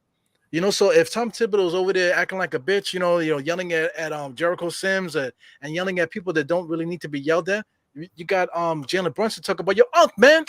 Like snap out of it. Listen, let's get into there's a snap because somebody needs to check Tom Thibodeau. Me and you both were saying that all last year. He makes a big deal about certain things, RJ, this, that, and the other. But I mean, he never says nothing to Julius Randle. So I mean, somebody needs to check Tom Thibodeau, and then having Brunson there with the respect factor, like I said. Uncle Tibbs, Brunson, Jalen Brunson, that's Uncle Tibbs. So if anybody's gonna stop Uncle from going crazy, is the nephew. Yeah. Hopefully. That's what I'm hoping. It sounded good, didn't it? I hope it works. We thought the same stuff was gonna happen with Kemba Walker. We all seen how that ended up. Shit, yeah, man. I will take this to the grave. Them first 6 games, we ran the offense through Kemba. I don't know what happened after that. I don't know if Randall said, nah, big dog, or whatever's, or Thibodeau said, nah, we got to revert back. But after those first 6 games, we was back to Randall ball, and Tibbs just putting Randall in bad positions to not succeed. Yeah. So we'll see, man. We'll see. If I got to see even RJ Barrett to a certain extent, I don't want to see RJ and Randall initiating offense, man. If I got Donovan and Jalen Brunson. At the same time, I want to see. I was watching offense, Utah's offense with Donovan Mitchell, and I was watching some plays that they was running. RJ Barrett and Randall gonna have to set some fucking screens, bro. And I don't know if RJ Barrett is a good screen setter. I don't think Tibbs ever used them to set screens really like that. But a lot of those plays that they was running was like flare screens or Joe Ingles set a fake screen and then flare out to the 3 while Donovan Mitchell is going to the basket. So our forwards, our big men, our team gonna have to really emphasize setting good screens to get these guys open. Really good screens. Yeah, definitely. Not just set stupid screens. You got to set stuff like WNBA. Like I mentioned before, I was doing the play-by-plays with the WNBA and stuff. But those women you go through. There was one play where the Liberty they set up 2 screens to free up a player. Yo, the player that was going through the screens from Chicago Sky, her name was Copper. That's her last name. Yo, the Liberty fucked her ass up. She went through 2 screens, and it was like going through like a freaking pinball machine. Bing, bing, bing, bing, bing, bing, bing, bing. Like if you coming around to pick, you gotta let the motherfuckers feel it, man. Make them like fear that you're gonna come through the screen. Like the NBA, I think that's lost art, and we have the bodies for it. We have the strong bodies to do it. So that needs to be a fixture in what we do. Make guys fear to go around those screens, man. Make them feel it, man. Yeah, we'll see, man. And I hope Tibbs is. My last thing about Tibbs is I need some small ball, man. I need some small ball next season. I'm not trying to hear this 48 minutes of rim protection crap that he I don't want to hear that next season. Yeah, dead serious when it comes to him. You got Julius Randle, man. Remember when we played the Lakers last season? We recorded a pod. I think I was at work. Remember when Frank Vogel put Braun at the 5 and Tibbs left Nerlens Noel out there to defend LeBron? Yeah. What the fuck are you doing? Yeah, no game plan. He just didn't anticipate them doing that, and he had no counter for it. That's embarrassing. Yeah, it's very embarrassing. He got outcoached by Nate McMillan. Nate McMillan has an 18-40 playoff record. Tibbs got Tibbs like 25-37 in the playoffs. Yeah, I believe it. People love the regular season wins, man. He is an idiot, man. Like you just mentioned front runners, right? People like front runners too, man. Tom Thibodeau's basically a front runner. He's a big name or whatever, but people only care about the name. They'll stand behind the name. Like I was mentioning with content creators. There's a podcast that I'm thinking about. That these guys are super dope, but for some reason their subscriber count is not going the way that it should. But then we got other guys that putting out bullshit content, or they putting out generic content, soulless content. They don't even care about the Knicks, but they're putting the content out, and their subscribers are going up and up and up and up. On the low. I'm not talking about Knicks fan TV. I'm talking about some of these other guys that you look at these guys. This guy's not even in New York. Where is he from? Like North Dakota, and he's doing a podcast talking about the Knicks, and he has like all these people watching. It's like, come on, people love front runners because that these persons are as popular. Let me jump in and watch them. But meanwhile, there's guys that have talent, and it's really, really good conversation, a lot of fun, and they just don't Guard Up Knicks. Guard Up Knicks is one of them. I wish Guard Up Knicks subscriber count would go at least, to get to the thousands, man. The other guys are getting it. Why are these guys not getting the support? I just don't understand. And they're dope guys. Guard Up Knicks not company men. That's plain and simple. A lot of us is not company man. I'm not a company man. I'm not gonna say what everybody else want to hear. I'm gonna say how I feel, and if you don't agree with me, okay, cool, no problem. Yeah. And I strongly agree with that, bro. It's pods where I'll be like, yo, let me listen in. Let me see what they talking about. And I'll listen for like 5 minutes. I'm like, let me X this tab out because I don't want to hear this bullshit. Yeah. I can't listen to company men, man. I can't listen to people who try to say Tibbs don't have enough talent last season or try to big up Leon Rose OD because he signed his nephew to $100 million contract, and that was the first time ever somebody who's never made an All-Star team get $100 million plus. Nah, man. I want RJ to leave because he's not winning.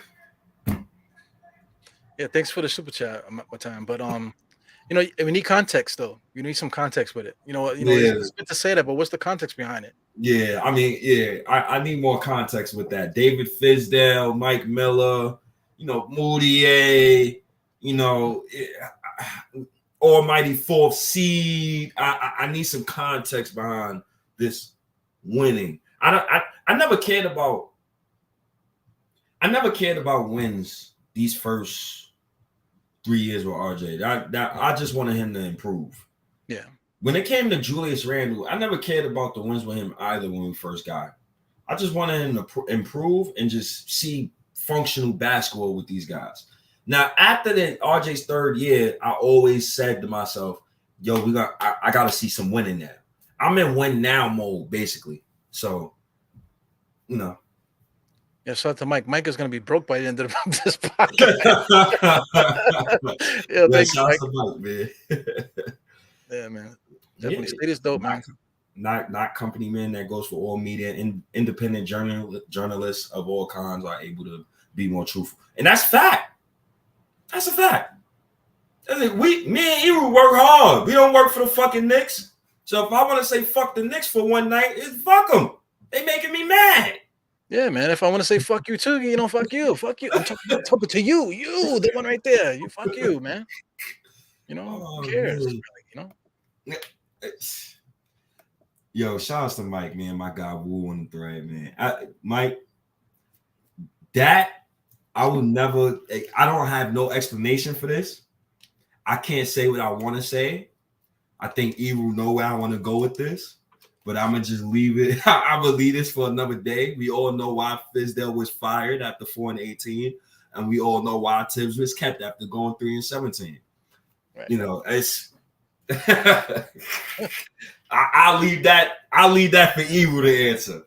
Because if I. That's what's dope. We do stuff, man. We already know what we're gonna think. I already know what you're thinking. I already know what you're gonna say. Oh, I know what you're gonna say. I know we're going here tonight. Yeah. I don't want to go there tonight. We might already went at it already at this with a lot of these topics already. So. Oh man, Eru, I'm tired as hell, man. I've been at work. I didn't even get a chance to settle down. I was so hyped to talk Knicks. I didn't even get a chance to settle down off of work yet. I've been in here for an hour and a half, damn near. But yeah, there's a difference though. Being rude is is the New York thing. That's the way we talk. The Italians, in the movies and stuff, you always hear about that. Whatever, the people on the subway, stuff. But New Yorkers are good people, but you can tell when somebody's being rude but not being disrespectful. There's in New York, there's a fine line between that. But we know the difference, in New York. You know the difference. Yeah, especially if you from New York. That's why when I'm barking at dudes, you could tell like when they not from New York or when they are from New York. Yeah. Because a dude from New York, when I'm barking at him, he'll bark right back at me. Easy. Yeah. And I'm not gonna back down. I like that type of stuff. I want a disagreement because I want to learn.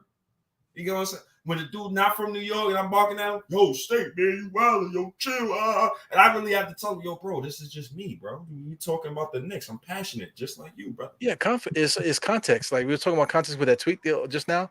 A lot of times, like through tweeting and through texting, you're not going to get the full what the person's saying and how we're saying it and the context of the conversation. So you can curse a motherfucker out and the next thing you know, be hugging each other and stuff like that because it's the way that the conversation is going. Right. The way that Yeah, you know how many arguments I done had? I done had debates with people on Twitter, and then like the very next day say what's up to them on another tweet.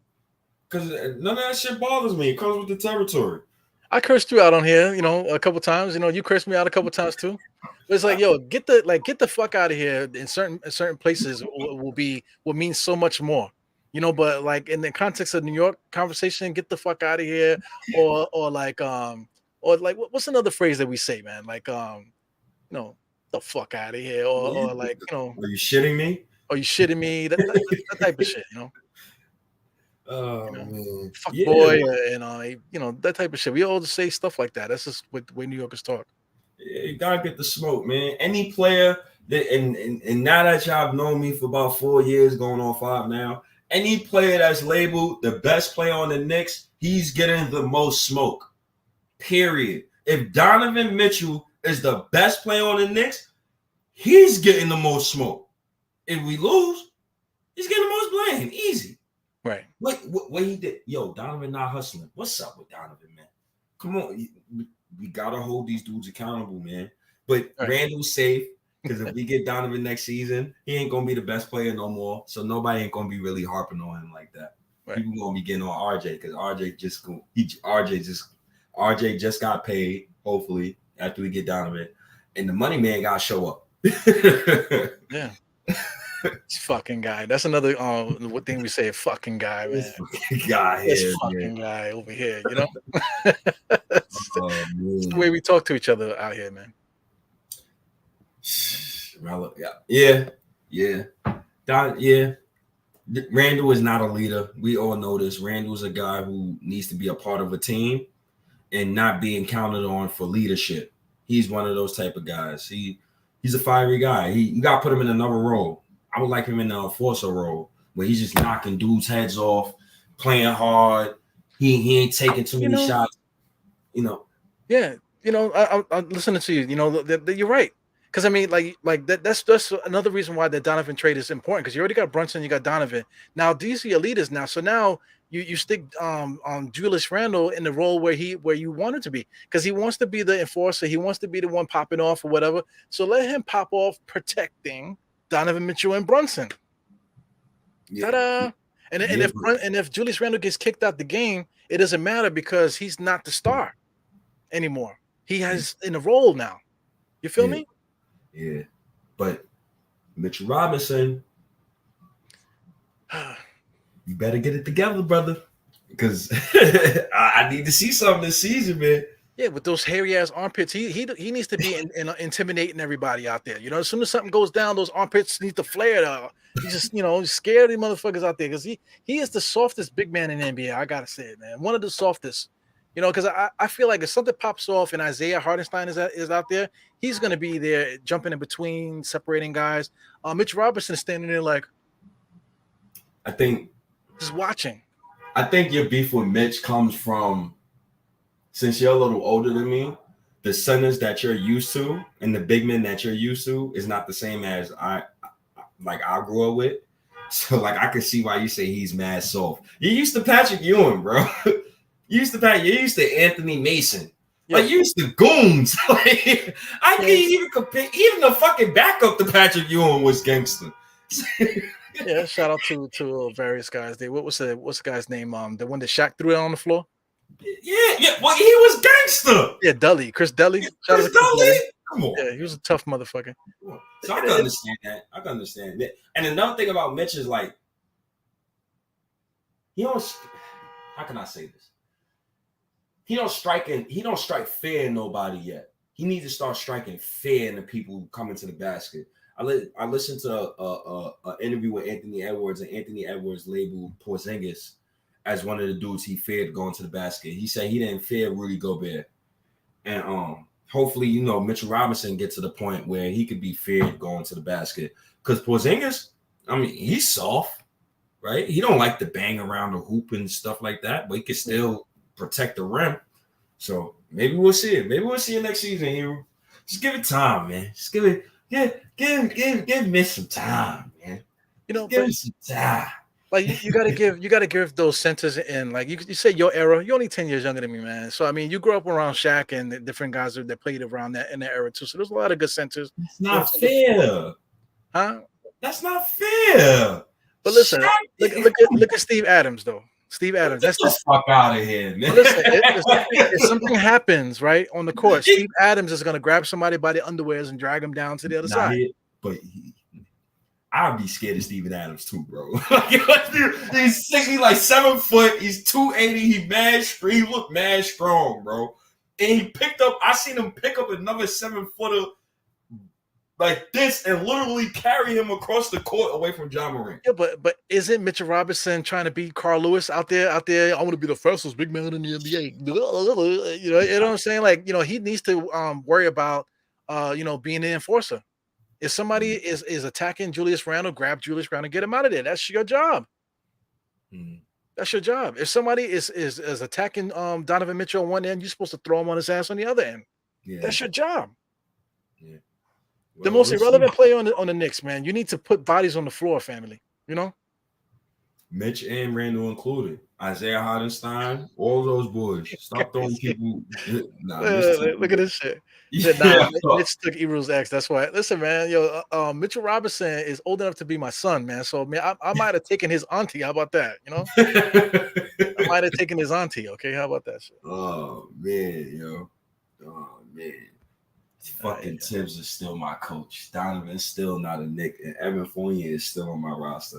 Yo, I'm done for the night, Ebro. I'm tired, man. Let me go in. I can't believe I'm podcasting right now at 2:00 in the morning. This is bugged out, and we got 142 people in here. So what? I got to start doing pods at midnight in order to get guys up in here again. Yeah, but this is a weird day. You got to think about it, right? Yeah. Like it's a Thursday. It's a Wednesday going into Thursday. And there's no Twitter Spaces going on, and there's no Knick podcast going on right now. Right. They need some Knick news. Yeah. Okay. Yo, She-Hulk better subscribe, man. She-Hulk is about to drop. Huh? She-Hulk is about to drop in hell yeah! Three yeah, a.m. I seen the first episode too. Seen it? It was good, right? Yeah. Yeah, that shit was dope. Yeah, that's the late night crew. That's what's up. The only negative part about She-Hulk is they can't use Spider-Man characters. That's not fair. That's the only thing I don't like about it. But besides everything else, that shit is perfect. It's perfect. They showed a lot of characters that they're gonna use. I think they're gonna introduce the Wrecking Crew. Remember the Wrecking Crew back in the days? I think they're gonna introduce them. That's pretty interesting. There's a lot of stuff going on with Marvel that's interesting, man. Yeah, Marvel's just like the Knicks, man. Never ending story. And they have a plan. That's what they have in common too. Knicks got a plan. It seems like 10 years. 10 years. Well, Marvel is what what did they call it? Stage 4 or whatever. Phase 4. Phase 4 entering Phase 5. They got Phase 6 and Phase 7 already planned out. I'm quite sure the Knicks got their stages and shit planned out too. Oh, Knicks is in Phase 3. Yeah, I'm with it. Yeah. So I mean, Stage 4. If they get Donovan Mitchell, they'll be in Stage 4. Yeah, that's Phase 4. Yeah, because now that's the signing Brunson enter Stage 4. So what's Donovan Mitchell, Phase 5? I'm telling you, after the Donovan Mitchell trade, it's the next trade. There is no next trade. There will be. I'm telling you. There will be.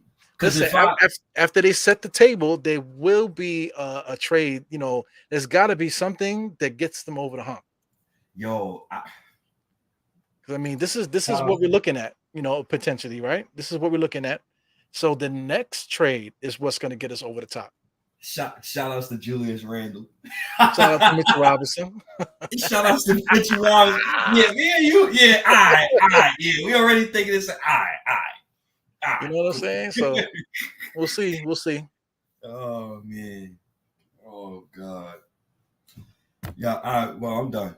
Yeah, I'm done too. I gotta go see where my wife is at right now. Yeah, let me call. Yeah, I called my shorty. The last time I texted was at 12. I just sent her a pic that I was about to do a live stream. I ain't texted back then. So, like, who the fuck is Aero? You know? I ain't talking to some bitch named Aero. What the fuck is that about? Nah, man. I'm glad she ain't like that, man. But salute to everybody in the chat, man. This wasn't a pod that I was supposed to jump on. I just see you recorded, and I say I need to talk some Knicks. Yeah, so, definitely. I appreciate the company because I can't sleep at night for some reason because my toe be killing me. Motherfucker, You better smoke the finest Chibak you could find. Yeah, I should have. I'm kind of too late for that shit now. I mean, they check my piss at work, man. What the fuck you want to do? Oh God, I can't engage in those things. Well, y'all motherfuckers know where to find you podcast. I don't know if this is a Die Hard State of Mind pod. It's probably a Die Hard Knicks pod. I don't give a shit. Y'all better get them likes up. 150 in the chat, only 20 likes. Come on now. Get them subscribers up. Story of my life. Whoever is listening, I got a YouTube channel opening on September 18th. And I'm gonna record a podcast from that channel. Shouts to Eru. Eru gonna join me. He doesn't know, but now he knows. You're like the master of that. Yeah. We planning to do this shit. Oh yeah. By the way, Eru, this is what we doing. Like, oh, okay, shit, sounds good. So continue. Yeah, that's so. Go to subscribe to my channel. I got the link. On my Instagram account, I got the link on the Twitter account. I got the link on my Facebook. You can find me everywhere. You got the link already? You made the link already for him? Yeah. I definitely got the link. Motherfucker, man. See how you my do bad. things? It's funny because it's actually a YouTube account I made when I first started recording podcasts with you on the live streams. I made this like 3 years ago, like 3-4 years ago, but I never did anything with it. So right. Now that I feel like it's time, and I literally hold on. What's State got so many different monikers now, man. I gotta find it. And I literally got some stuff. Man. I got a big ass thing right carrying this table. But I literally got some stuff. I got a new light right here. New condenser light. I got some good headphones. Whoa, I got some good headphones. What about my other light? There you go. Hello. Yeah, I got I found a whole wallpaper store on 125th in Harlem. So I'm about to get this little show on the road. So I appreciate everybody that's been following me, like doing audios and stuff like that. But it's definitely time. And no, I'm not CP. We're gonna forever continue doing Die Hard State of Mind. And that's it, yo. That's all I got, man. Well, now that we're saying that, you motherfuckers, you know, me and State been doing pods for like damn near how long, man? Like 2 years now? For free? Well, if you count the audio pods, then it's like going on 3 years now. You know, and people act like they've never seen it before. Man, fuck all you guys. You know what I'm saying? Everyone that's doing that, fuck you guys. That's all I gotta say. We're talking about front runners and all that shit. You motherfuckers, fuck you guys, man. I say this. I know you see the pods because you know, every time I posted these things, I put it on Twitter as well. So and State reshares it, but you guys don't even click it because you a bunch of fucking front runners. You know, that's what it is. But yo, I hope you same guys that are purposely not supporting this thing that we're doing. I hope that you go to State's channel and fucking subscribe to that channel. You know, and you know, I'm not talking about the guys that are contributing here. Shout out to everybody here. I appreciate everybody coming in here all the time to chat with us. But those that go over to State's channel, man, you know, I hope you guys support and subscribe and do the things you need to do over there. You know what I'm saying? Cut the fucking bullshit. You know what I'm saying? Cut the bullshit. Got to, man. Got to support, man. Should go support our guys. Got up So Knicks pod too. State, where the Yeah. fuck is your pod? What Twitter account did you have it under? The State from Harlem. Stay from home. Okay, I just want to get it on the screen because I'm not subscribed to it. The fucking guy, you know what I'm saying? I'm not even subscribed to the damn thing yet. Where is it at? Here goes. Nah, because I didn't want to I didn't really want to look at this fucking guy. Now I'm subscribed to it. I didn't really want to start really promoting it until like it gets closer.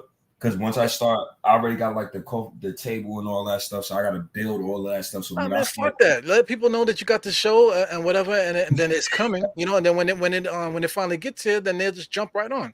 They'll get the notification. Sure. I definitely. And there it goes right there. This is State's Pod right here. Yes, sir. There you go right there. I got 11, so hopefully I get those subscribers up. Yeah. I'm trying to. I see like, and another reason why I felt like I had to is because.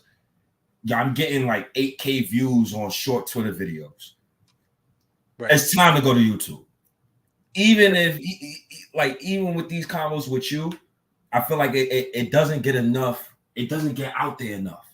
So I gotta start opening. I'm doing Knicks fans a disservice by not having like my own YouTube channel and we trying to get a whole other network, Knicks network going. So. Right. Yeah, man, we gotta get that up. I just put the link in the chat, man. So for those that want to follow it, it's right there. Yeah, appreciate you guys, man. Subscribe. Definitely. The 18th of September, definitely gonna get that show going on the road. I'm about to literally teach myself how to I'm gonna have Iru teach me as well, but teach me how to do all of the background colorings and all of that stuff. So thank God that I'm off of work this week, and then I can actually So I gotta cut you off. So anybody that's watching here, look at State and tell me what State needs. You know, State keeps talking about all the shit that he wants to buy and understand what the fuck. Now I bought it already. I'm about to fix it up. You don't need to buy it. Know what you need to do? Know what you need to do? Go ahead. Sit your ass down. That's number one. Sit your ass down. Number one. Number two, put the camera in your face. Number two, so we can see you. You know what I'm saying? Oh, God. And there you go. That's that, yo. You know what it is? You know when you get off of work and you still like uppity. That's why right. There you go. So there you go. Bam. That's all you need. All the other shit is bullshit. You know what you need is right there. Nah, it just makes it look good. It just makes it look good. You get what I'm saying? You gotta have the nice scenery. But if you already look good, if you already got the goods, you got the juice already, right? You don't need no fancy lights on Twitter, right? So what the fuck you need all that shit for the YouTube? Appreciate you. Appreciate all of y'all who just subscribing just now. Like I see it on my phone. I appreciate y'all. OD, I really do appreciate y'all, man. Without y'all, bro, like it would be no State or Eru and shit like that. Like you gotta to give points, you gotta have people who want to listen to your points. So without y'all, it's no us, man. So I gotta appreciate the people that support, man. Support. Appreciate all of you guys, man. But definitely September 18th, Eru. I'm tired as hell. I don't want to get in trouble by my lady. So I'll holla at all of y'all. Eru, let's definitely this Sunday we're gonna talk again. Hopefully we got some more news. And y'all know where to find us: Apple Podcasts, Google Play, Stitcher, anywhere, yo. Just type Die Hard Knicks, type in State of New York Knicks, you can find us. Tune in, Player FM, Amazon Alexa. You can walk in your crib with Alexa, play the State of New York Knicks podcast, play Die Hard Knicks podcast, play Die Hard State of Mind podcast. Y'all can always do that. Get them subscribes up. Get them likes up. Appreciate all you guys. My guy Eru. I'm out of here, Brody. Bye. This motherfucker here. 2:00 in the morning, man. Get the fuck out of here. All right, see you guys later, man. Thanks for everybody tuning in. Die Knicks podcast. Please subscribe to this channel too, you motherfuckers, and then go over there to State and subscribe to his. And we'll see you guys later. All right, peace, guys.